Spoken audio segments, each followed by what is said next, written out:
નમસ્કાર વિદ્યાર્થી મિત્રો, સામાજિક વિજ્ઞાન ધોરણ 10. આજે આપણે પ્રકરણ 8 વિશે અભ્યાસ કરીશું. પ્રકરણ 8 કુદરતી સંસાધનો. જો પ્રકરણના નામ ઉપર જ જાઓ, કુદરતી સંસાધનો એટલે કે કુદરત દ્વારા આપણને જે કાંઈ પણ વસ્તુ મળે છે એનો આપણે જે ઉપયોગ કરીએ ત્યારે એ સંસાધનો બને છે. તો એની વાત આપણે કરવાની છે. તો મેઇન વસ્તુ જો આપણે કહીએ કે મનુષ્ય, આપણે પેલા પ્રસ્તાવના તરફ આગળ વધીએ તો મૌખિક જરાક ઉદાહરણોમાંથી આપણે થોડુંક સમજીશું કે માનવી જ એક એવું પ્રાણી છે કે જેને ક્યારેય સંતોષ નથી. એટલે એમ કહી શકીએ કે એમની જરૂરિયાતો દિન પ્રતિદિન વધતી જ જાય છે. જે સમયે હશે કે અત્યારે આ જરૂરિયાત છે, સમયાંતરે એ જરૂરિયાત પૂર્ણ થઈ જાય તો તરત જ નવી જરૂરિયાત છે એ ઊભી થઈ જતી હોય. હવે હું આ કરીશ, આ થઈ ગયું તો હવે હું આ કરીશ. જ્યારે બાળક નાનું હોય છે ત્યારે એની જરૂરિયાત નાની હોય છે તો નાની જીદ હોય છે, પણ એ જેવી તમે એની પૂર્ણ કરો છો એટલે તરત જ નવી વસ્તુની જરૂરિયાત ઊભી થઈ જ જતી હોય. હવે મારે આ કરવું છે, હવે મારે આ કરવું છે. તમે આસપાસ વાતાવરણની અંદર તમે ખુદ તમારું ઉદાહરણ પણ લઈ શકો છો, ઘરમાં લઈ શકો છો. તમે આ વસ્તુ જોઈ જ હશે કે ઘણી બધી જરૂરિયાતો છે એ ઉત્પન્ન થતી જ હોય છે. સૌપ્રથમ આપણી પાસે કાંઈ જ ન હોય અને બધા વિદ્યાર્થી મિત્રોને ખબર જ છે કે ચાલીને જતા હોય ને ત્યારે આપણી પહેલી ડિમાન્ડ હોય કે હાલો મને સાયકલ લઈ દો, સાયકલ લઈ દો. એ તે સમયની જરૂરિયાત હતી. માનો કે એ પૂરી થઈ, સાયકલ તમને મળી ગઈ એટલે તમને ત્વરિત આનંદ આવી ગયો છે. 2 જ દિવસ પછી નવી જરૂરિયાત ઉત્પન્ન થશે. હવે મને આ જોશે, હવે મારે આ જોશે, હવે મારે આવવું જોઈએ છે. આમ જેમ જેમ સમયાંતર વધતા જાય છે એમ આપણી જરૂરિયાતોની અંદર વધારો થતો જાય છે. જ્યારે સાવની હોય ત્યારે એમ હશે કે આ હોય તો સારું, હવે આવું હોય તો સારું, હવે નવી ટેકનોલોજી આવી છે તો કે હવે આ વર્ઝન હોવું જોઈએ. આવી ઘણી બધી મુદ્દાઓ કે ઘણા બધા વાક્યો છે એ આપણે લઈ શકીએ. આ બધી જ મુખ્ય જે આપણી જરૂરિયાતો છે થોડા ઘણા અંશે આપણે સંતોષી શકીએ છીએ. ઘણી એવી જરૂરિયાત હોય છે ને કે જેવી આપણે વાત કરીએ છીએ એમ કહે કે ભાઈ એ તમારી અત્યારે અમે સંતોષી શકીએ એમ નથી, રાહ જોવાનું કે છે, સમયાંતરે કહેવાનું કે છે કે એવા સમય આવશે ત્યારે તમને લઈ આપીશું કે પૂરી કરી શકાશું. પણ આ તો આપણે આ પ્રકરણની અંદર તો આપણે જનરલ વાત કરવાની છે. જનરલ માનવી, આમાં બધાનો સમાવેશ કરી શકાય. તો કે આવી જે માનવીની જરૂરિયાતો છે એ થોડા ઘણા અંશે તો આવા સંસાધનો દ્વારા જ પૂરી કરી શકાતી હોય છે, એટલે કે સંતોષી શકાતી હોય છે. આમ જો જોઈએ ને તો આપણા કુદરતની અંદર તો એવી હજારો આપણે વારસો પડેલો છે, હજારો તત્વો આવેલા છે જેમાં આપણે ખુદ કહીએ છીએ કે એવી કેટલી વસ્તુઓ છે કે જેની આપણને ખબર નથી એટલે આપણે એનો ઉપયોગ કરી શકતા નથી. ખાસ જોજો, છે તો ખરા બધું જ છે, પણ શું છે એનું નોલેજ નથી, એનું ખબર નથી એટલે આપણે ઉપયોગ કરી શકતા નથી. કુદરતમાંથી એવી ઘણી બધી વસ્તુ છે કે સીધા સ્વરૂપે તમે એને વાપરી નથી શકતા. એના માટે તમારી બુદ્ધિ, જ્ઞાન, કૌશલ્યનો ઉપયોગ કરીને એને ફેરવીને તમે ઉપયોગમાં લઈ શકો છો. સંસાધન ક્યારે બને છે કે જ્યારે કોઈ પણ વસ્તુઓ છે પણ એની તમને ખ્યાલ નથી તો તમે સીધા એનો ઉપયોગમાં કરી શકતા નથી, તો એ સંસાધન નથી. સંસાધન ક્યારે બને છે કે માનવી એનો જરૂરિયાત મુજબનો ઉપયોગ કરે છે, ઉપયોગ કરતો થઈ જાય છે, ઉપયોગમાં લે છે ત્યારે એ સંસાધન બની જતું હોય છે. આ વસ્તુ ખાસ યાદ રાખજો કે ભાઈ સંસાધન છે એ કુદરતી સંસાધનો ક્યારે બને કે જ્યારે એ માનવી છે એ પોતે એમનો ઉપયોગ કરે, તત્વોનો લાભ લે અને પોતાની જરૂરિયાતો પૂરી કરે ત્યારે એ એક સંસાધન બને છે. બાકી ઘણી વસ્તુ એવી છે કે જેમનો તમને ખ્યાલ ના હોય તો તમે એનો ઉપયોગ ન કરી શકો. એક સામાન્ય રીતે તમને એક સરળ ઉદાહરણ આપું કે માનો કે કોઈ એમ કે છે કે બધા કે છે કે તેલના કુવા, કેરોસીન ને પેટ્રોલના કુવા ને બધા જ આવ્યા. હવે કોઈ સંશોધન અનુસાર તમારી ઘરે તમે કંઈક ખોદકામ કરો છો અથવા કુવો કે તમારા ઘરમાં જ તમારે કંઈક ખોદકામ કરો છો અને ખોદકામ કરતા એવું પ્રવાહી નીકળે છે કે જે પાણી તમે હાવ ન કહી શકો કે ન પેટ્રોલ કહી શકો, કેરોસીન કરી શકો. તમે જોવો છો તો તમને લાગે છે કે આ તો કોઈ તેલી પદાર્થ છે, એમાંથી કોઈ ગંધ આવે છે. તો તમે અંદાજ કરશો કે આ વસ્તુ છે, કરશો તો શું થશે કે તમારા ઘરમાં નીકળી છે એટલે તમારી માલિકીની થઈ જાય છે? ના, અરે માલિકીની થઈ જાય ને તો પણ એ તત્વનો તમે સીધો ઉપયોગ કરી શકતા નથી, કારણ કે સીધો ઉપયોગમાં આવે જ નહીં તો એ તમારું સંસાધન નથી. તો તમારે શું કરવું પડે છે? ખાસ જો એ તો આપણે તરત જાણ કરશું એ ખાતામાં, એ લોકો આવશે પછી એમનો નમૂનો લેશે, લેબમાં લઈ જશે, એની ચકાસણી કરશે. લેબમાં લઈ જઈને ચકાસણી કર્યા પછી ચોક્કસ માપ આપવામાં આવશે કે ભાઈ આનું પ્રમાણ છે એ આટલા પર્સન્ટેજ છે, આનું ટકા આટલું છે, આમાં ટકા આટલું મળ્યું છે.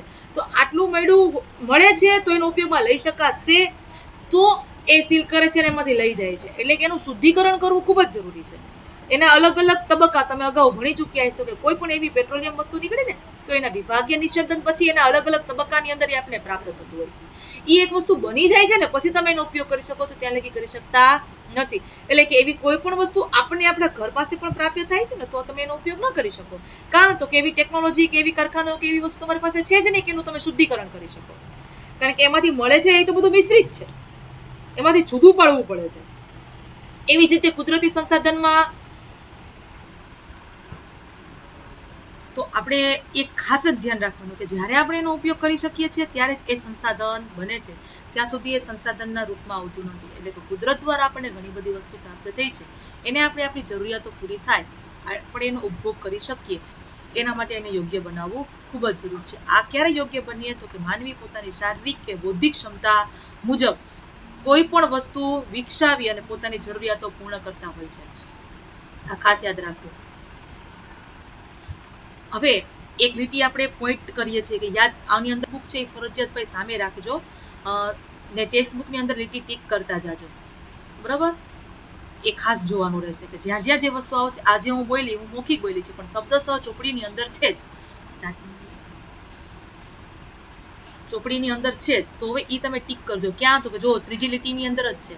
શું છે કે આ તત્વો જ્યારે સંશોધનો કહેવાય કે જ્યારે માનવી તેના વિશિષ્ટ જ્ઞાન કૌશલ્ય દ્વારા એને ઉપયોગમાં લેવાય.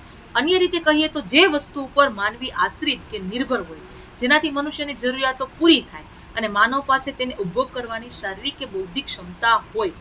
બરાબર? આ વસ્તુ ટીક કરજો. આ વ્યાખ્યા છે. આ બધું બનશે ત્યારે જ તમારી જરૂરિયાતો છે. આ મુજબ કોઈ પણ વસ્તુ માનવ જરૂરિયાતો પૂરી કરવા ઉપયોગમાં લેવાય તે સંસાધન બની જાય છે.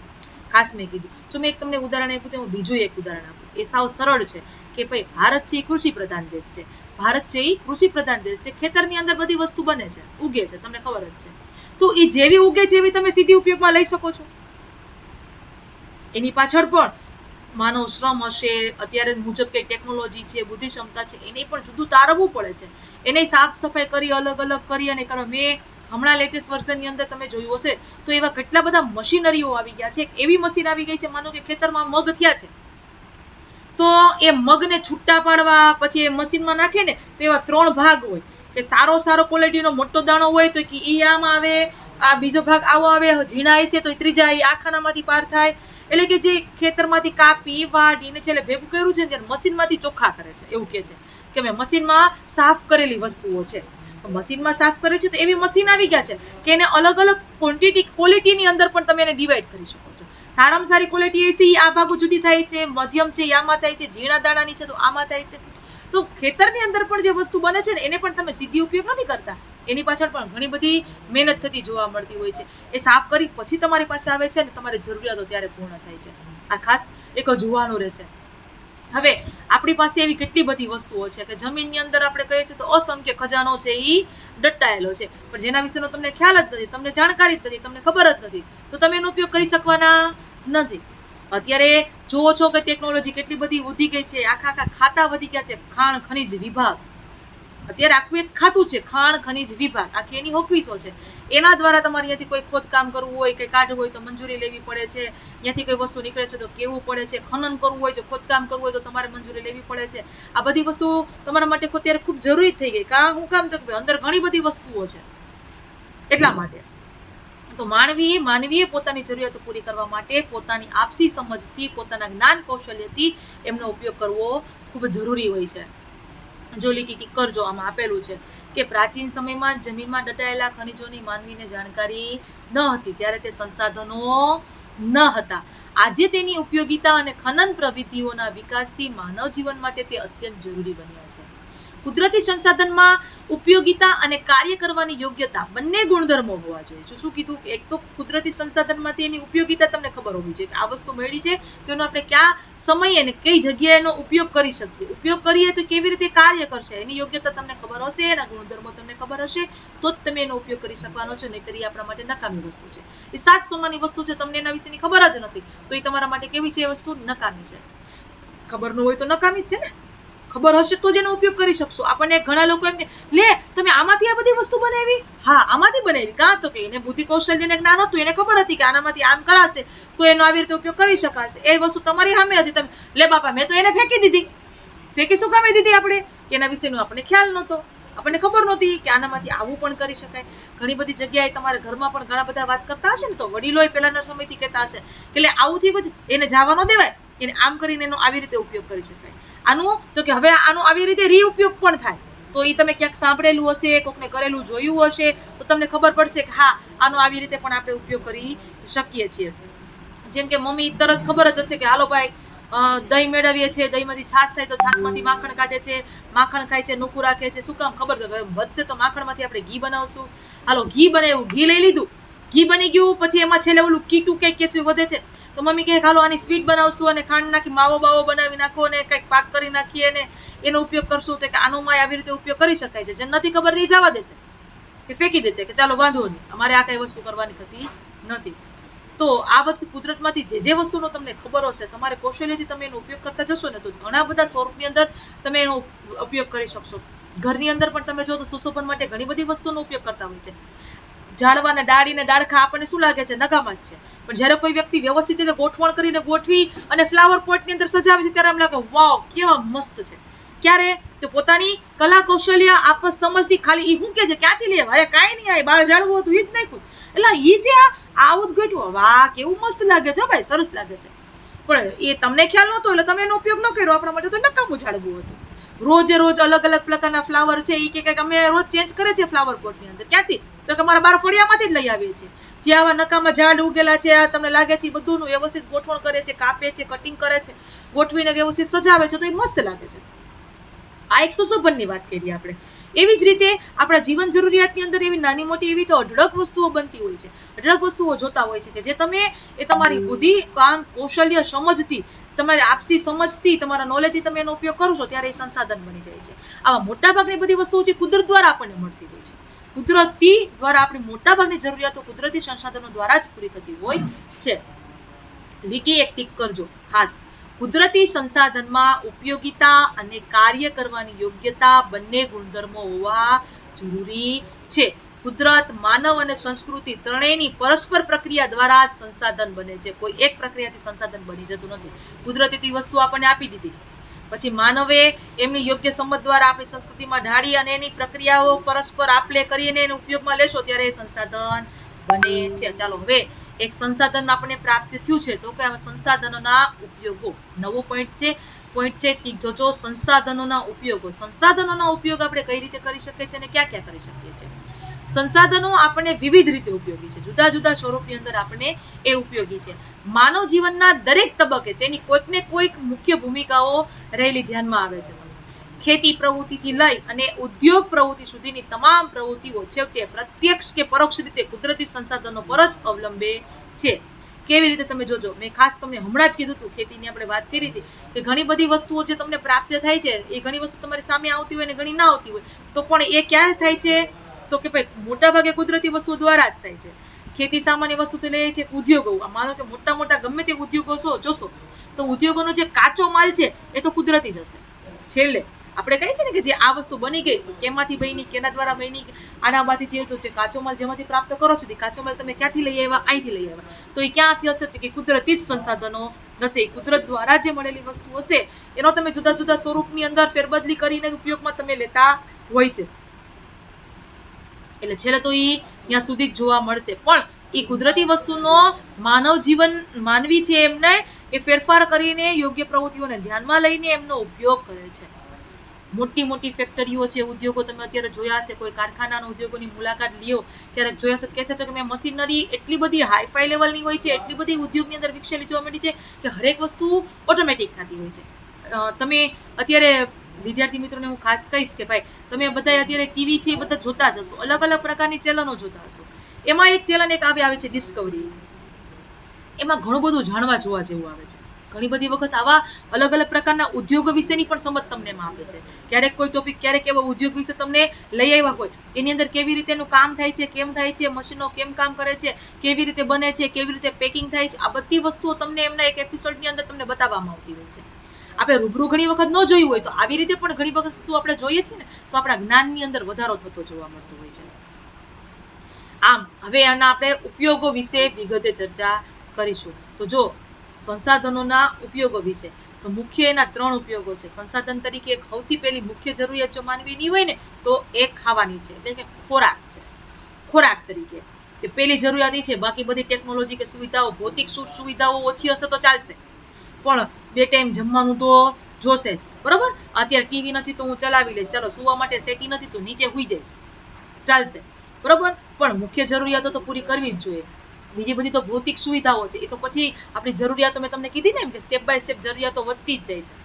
કે પહેલા નાનું ઘર હતું તો પછી એવી જરૂરિયાત થાય છે કે ચાલો હવે થોડુંક મોટું બનાવશું, આવું હતું તો કે આવું કરશું, હવે આ નથી તો આ લેશું, આ પછી આ લેશું. આમ આપણી ભૌતિક સુવિધાની અંદર ધીમે ધીમે આપણી જરૂરિયાતો ઊભી થતી ગઈ અને આપણે એને પૂર્ણ કરતા ગયા. એક જરૂરિયાત પૂરી થાય છે એટલે બીજી તરત નવી જન્મી લે છે. જન્મવી જ જોઈએ, આપણો ટાર્ગેટ છે, જન્મવી જ જોઈએ. નો જન્મ તો તમારો વિકાસ રૂંધાઈ જાય છે, એ યાદ રાખજો. એક ટોચ લેવલ અહીંયા સુધી પહોંચવાનો અત્યારે આપણો ટાર્ગેટ છે, તો ઈ ટાર્ગેટ જેવા પહોંચી જાવ છો એટલે ત્યાંથી તમારું લેવલ સીધું ઠેકડો મારી થોડું ઊંચું આવશે. એ લેવલ આવવું જ જોઈએ. એ ઊંચી એવી તમારી જરૂરિયાત ઉત્પન્ન થઈ હતી, પૂરી કરવા માટે તમે પૂરતો પ્રયત્ન કરશો, તમારી પૂરી મહેનત કરશો, એ મહેનત કરીને ન્યા લેવલે પહોંચશો. જેવા એ લેવલે પહોંચશો એટલે ફરી પાછી એક નવી જરૂરિયાત ઉત્પન્ન થાય છે, તો એ જરૂરિયાત પૂરી કરવા માટે ફરી પાછા તમે લાગી વળવો છો. આમ જ માનવીનો આપણો વિકાસ ધીમે ધીમે થતો જોવા મળે. પેલા જણા આદિમાનવો હતા તો ક્યાં રહેવાના ઠેકાણા હતા, ઘરે નહોતા, એમને ગમે ત્યાં રહેતા હતા, જાળવાય કપડા પાંદડા પહેરતા હતા, ખાવાનું જે કાચું પાકું મેળ્યું એ ખાતા ગયા. પછી અચાનક શેકવું તો કાતો શેકેલી તો બહુ મજા આવી ખાવાની, ટેસ્ટી લાગ્યું, સ્વાદિષ્ટ લાગ્યું. ત્યાર પછી સુવિધા આગની એના સાધનોની ઉપજી, પછી ઈ ઉપજી તો એ બાળીને જ કરતા હતા ચૂલા. તો અત્યારે ચૂલા કેટલા બધા લેટેસ્ટ આવતા ગયા.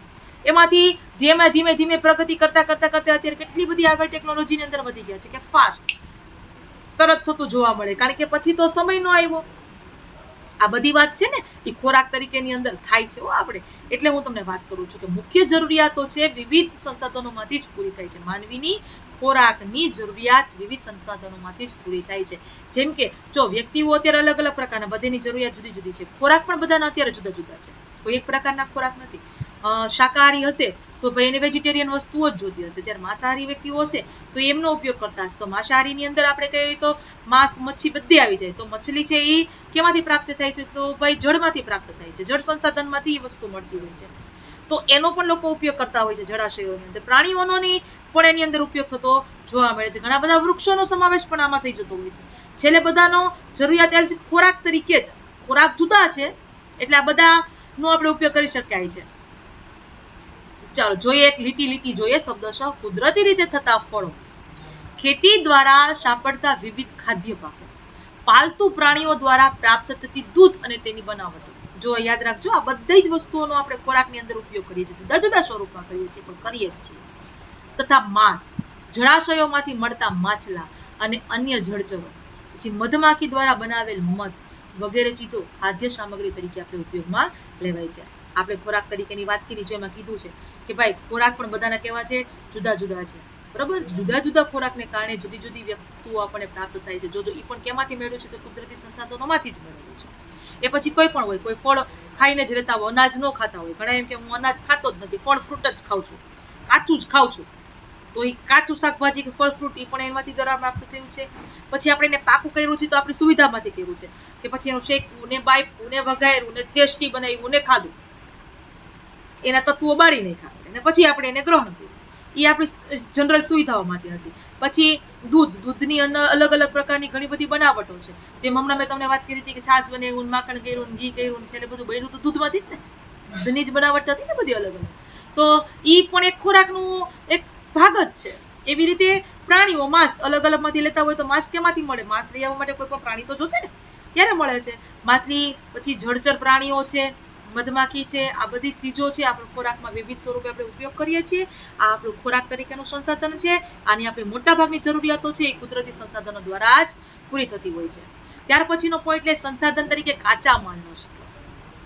ખોરાકની જરૂરિયાત પૂરી થઈ ગઈ પછી તો હવે કાચા માલનો સ્ત્રોત, તો કે જંગલમાંથી પ્રાપ્ત થતી વિવિધ ચીજો. જંગલમાંથી પ્રાપ્ત થતી વિવિધ ચીજો કઈ કઈ? તો કે ખેતી દ્વારા ઉપલબ્ધ થતી સામગ્રી. ખેતી દ્વારા ઉપલબ્ધ થતી સામગ્રી, માનો કે કાપડ ઉદ્યોગ છે તો આપણે કહીએ છીએ કાચા માલ તરીકે શું જોઈએ? તો કે ભાઈ રૂ જોઈએ. રૂ ક્યાંથી ઉત્પન્ન થાય? તો કે કપાસમાંથી મળે. કપાસ ક્યાં થાય? તો કે ખેતરમાં, ખેતી દ્વારા કપાસની ખેતી થાય. કપાસની ખેતી કરી એનું ઉત્પાદન કરવામાં આવે અને પછી એમને મોકલવામાં આવે સ્વીફ્ટ કાચા માલ તરીકે, અને એમાંથી પછી વિવિધ પ્રકારના કાપડો છે બનાવવામાં આવતા હોય હોય છે. એટલે પણ છેલ્લે કાચા માલના સ્ત્રોત તરીકે પણ ખેતીને લઈ લેવામાં આવતી હોય છે. પછી છે પાલતુ પશુઓ દ્વારા પ્રાપ્ત થતા ઊન, એના ચામડા, માંસ, બરોબર, આ પણ સંસાધનો કુદરતી છે. ત્યાર પછી ખનિજ, અયસ્ક વગેરે ચીજો અનેક ઉદ્યોગો માટે કાચો માલ બને છે. જે બધી વાત કરી કે અલગ અલગ પ્રકારના ઉદ્યોગો માટે કાચા માલની જરૂરિયાત પડે છે. આ કાચો માલ છે એ આપણને કુદરત દ્વારા પ્રાપ્ત થતો હોય છે.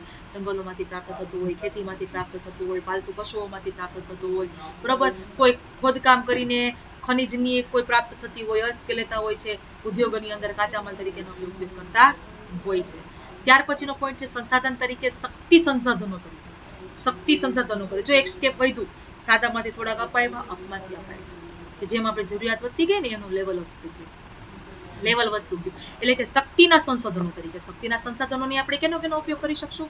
તો કે આપણે કોલસો, પેટ્રોલિયમ, કુદરતી વાયુ વગેરેનું ઈંધણ તરીકે ઉદ્યોગો અને ઘર વપરાશમાં બળતણ તરીકે વાપરીએ છીએ. પહેલા મેં તમને કીધું હતું, કાચા શબ્દમાં એમને ઝાડવામાંથી સળગતા હતા ને શેકાઈ ગયું ને બફાઈ ગયું ને ભાઈ. પછી થયું કે આજ લાકડા બાળીને બનાવી શકાય છે, આજનો ઉપયોગ કરી શકાય છે. પછી કોલસા લેટેસ્ટ પ્રકારના આવ્યા, જુદા જુદા આવ્યા. પછી ગેસ આવ્યું, પેટ્રોલિયમ પદાર્થો આવ્યા, કે અત્યારે ચાલુ કરીએ છીએ કે ભાઈ આના દ્વારા આપણે બનાવી શકીએ. જો લીટી કરજો, આપણે કોલસો, પેટ્રોલિયમ, કુદરતી વાયુ આ વગેરેનું ઈંધણ તરીકે ઉદ્યોગોની અંદર અને ઘર વપરાશની અંદર બળતણ તરીકે વાપરીએ છીએ. આ વાપરતા થઈ ગયા. પછી ફરી એક રિટર્ન આવી, જો એ લીટી કરજો. વળી સૂર્યપ્રકાશ, આ તમે અગાઉ 8માં 9માં બધામાં મળી જ ગયા છે કે મુખ્ય સંસાધનો તરીકેનો ઉપયોગમાં લઈ શકાય છે. અત્યારે આની તાતી જરૂરિયાત ઉત્પન્ન થઈ ગઈ છે, બરોબર. અત્યારે પેટ્રોલિયમના કોઈ પણ પદાર્થો આપણને પોસાય એમ છે જ નહીં યોગ્ય પરિસ્થિતિ મુજબ. તો કુદરત દ્વારા જે વસ્તુઓ મળે છે એનો ઉપયોગ જેટલો વધારેમાં વધારે ને સારી રીતે કરશો એટલું તમારા માટે સારું છે. તો લીટી એને ટીક કરજો. વળી સૂર્યપ્રકાશ, પવન, સમુદ્ર મોજા, ભરતી ઓટ અને જળધોધ વગેરે થકી પણ ઉર્જા પ્રાપ્ત કરી શકાય છે. આ બધામાંથી ઉર્જા કેવી રીતે પ્રાપ્ત કરાય છે તમને વિદ્યાર્થી મિત્રો ખબર જ છે. તમે 9મા ધોરણમાં 8મા ધોરણમાં તમે ભણી જ ગયા છો. સૂર્યના સાધનોથી કયા સાધનો હોય છે, કેવી રીતે કામ કરે છે, કેવી રીતે આપણે ઉપયોગ કરીએ છીએ, બધી તમને ખબર છે. પવન ઉર્જાની ખબર છે, પવન ચક્કીની ખબર છે, સમુદ્ર મોજાની અંદર ખબર છે. આ બધા જ પોઈન્ટ તમે અગાઉ ભણી ચૂકેલા છો. એટલા માટે અહીંયા આપણે એની વિસ્તૃત ચર્ચા કરતા નથી. તમને સમજી શકાય છે કે આમાંથી કેવી રીતે આપણે સંસાધનોની શક્તિ છે આપણે પ્રાપ્ત કરી શકીએ છીએ અને કન્વર્ટ કરીને કેમ આપણી જરૂરિયાતો આપણે પૂરી કરી શકીએ છીએ, બરોબર. ત્યાર પછીનો પોઈન્ટ આવે છે સંસાધનના પ્રકારો. સંસાધનના અલગ અલગ રીતે 3 પ્રકારની અંદર આપણે વર્ગીકૃત કરી શકીએ છીએ. સંસાધનને આપણે 3 પ્રકારની અંદર વર્ગીકૃત કરી શકીએ છીએ. ક્યાં? તો પહેલો પ્રકાર છે માલિકીના આધારે, બીજો છે પુનઃ પ્રાપ્યતાને આધારે અને ત્રીજો છે વિતરણ ક્ષેત્રને આધારે. આ 3 પોઈન્ટ વિશેની આપણે ચર્ચા કરવાની છે. તો 3 પોઈન્ટના જો અહીંયા કોષ્ટક આપેલા છે. તમને લખ્યું છે માલિકીની દ્રષ્ટિએ એની વિગત અને એની ઉદાહરણ. અલગ અલગ પોઈન્ટની ચર્ચા છે આપણે કરવાની છે, અંદર આપેલી જ છે કે કોને કઈ દ્રષ્ટિએ કેવા કહી શકાય છે, બરોબર. હવે આજે હું અહીંયા પૂરું કરું છું. આના વિશે વિગતવાર ચર્ચા આપણે નેક્સ્ટ વિડીયોની અંદર કરશું. શા માટે? કારણ કે એક લિંક છે, એક સાથે લેવાનું છે. મારે 3 પોઈન્ટ છે એક વ્યવસ્થિત રીતે લેવાના છે, જે કટ આઉટ ન થાય એટલે. પણ તમારે કામ કરવાનું છે ફરજિયાત રીતે અહીંથી તમારે વાંચન સ્ટાર્ટ કરવાનું છે. વાંચવું ખૂબ જ જરૂરી છે. એક વખત જેવી રીતે 3 પદ્ધતિ છે, ખાસ સાંભળજો. એક વખત સાંભળશો એટલે મગજ સુધી પહોંચશે, બરોબર, લિસન. પછી એવી જ રીતે વાંચશો એટલે તમે ફરી એક વખત વાંચશો, બોલશો, લખશો એટલે રાઇટિંગ કરશો. આ 3 વસ્તુ એક સાથે થશે તો તમારા એની મેમરીની અંદર ઓટોમેટિક રિવાઇન્ડ થઈને આવી જશે. તમારે યાદ રાખવું નહીં પડે, તમને એમની મેળે જ સમજાય જશે. એટલે ખાસ એમને તમે લેવાનું કે હું એક વખત સાંભળી લઉં અને મારું થઈ જશે, ના. એક વખત સાંભળે નહીં જ થાય. સાંભળ્યા પછી તમારે ખુદને વાંચવું પણ પડશે અને લખવું પણ પડશે.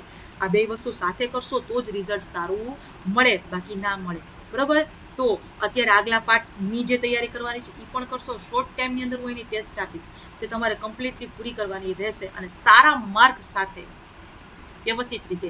નવો પાઠ શરૂ કર્યો છે તો અત્યારે તમને પ્રસ્તાવના સંસાધનના ઉપયોગો લીધા છે. આમાંથી પણ 2 પ્રશ્નો નીકળે જ છે, પણ હું અત્યારે હારે નથી આપતી. આજનું કામ હું તમને આપું છું, ફરજિયાત તમે પહેલેથી વ્યવસ્થિત ધ્યાન આપીને વાંચશો અને આગળ જે સંસાધનના પ્રકારો છે એ પણ જોશો, જેથી કરીને હું ફરી પાછું લઉં તો તમને ફટાફટ સારી રીતે સમજી શકાય. તો આટલું કામ તમારી સાથે તમે વ્યવસ્થિત રીતે કરશો. ધન્યવાદ.